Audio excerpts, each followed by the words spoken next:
కాకినాడ జిల్లా యానంలో ఎర్ర గార్డెన్లో నిర్మించిన మాజీ ముఖ్యమంత్రి వైఎస్ రాజశేఖర్ రెడ్డి స్మృతి వనం ప్రారంభోత్సవం చేశారు. ఈ కార్యక్రమంలో కేవీపీ రామచంద్రారావు, విజయసాయి రెడ్డి, గజల్ శ్రీనివాస్, ఉండవల్లి అరుణ్ కుమార్, పల్లెం రాజు, రఘువీరారెడ్డి పాల్గొని స్మృతి వనాన్ని ప్రారంభించారు. ఈ స్మృతి వనం కేవలం ఒక స్మారక చిహ్నంగానే కాకుండా స్థానిక మహిళా సాధికారత కేంద్రంగా నిలవనుంది. మహిళలకు కుట్టు మిషన్, కంప్యూటర్ ట్రైనింగ్, జీవనోపాధి కొన్ని వృత్తులు నేర్పించడం జరుగుతుందని తెలియజేశారు.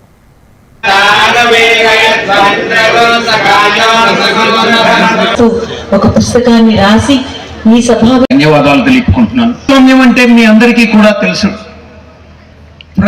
ప్రజల కోసం ఒక మిత్రుడు, ఒక ఊరికి ఉపయోగపడిన వ్యక్తికి మనం ఏం చేయాలన్నది నా నిర్ణయం.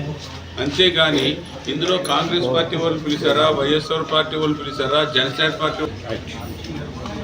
వస్తే మల్లాడి కృష్ణారావుకి ఇన్విటేషన్ లేకుండా ఏ ముఖ్యమంత్రి కూడా లేదు. దానికి ఒక యానానికే నేను పరిమితం అవ్వకుండా ఇతర కొన్ని నియోజకవర్గాల్లో ఆంధ్ర అవ్వచ్చు, అటు తెలంగాణ అవ్వచ్చు, కొన్ని నియోజకవర్గాల్లో నాకు ఎంతో కొంత గుర్తింపు,